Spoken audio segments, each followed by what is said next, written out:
So ito po, i-on ko po yung printer.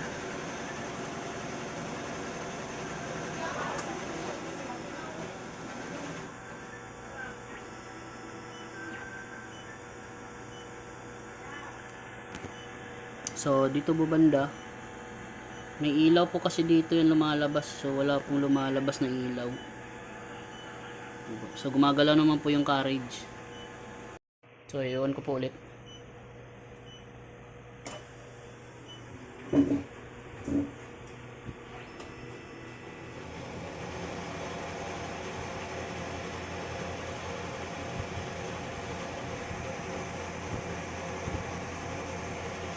So ito po yung lumalabas.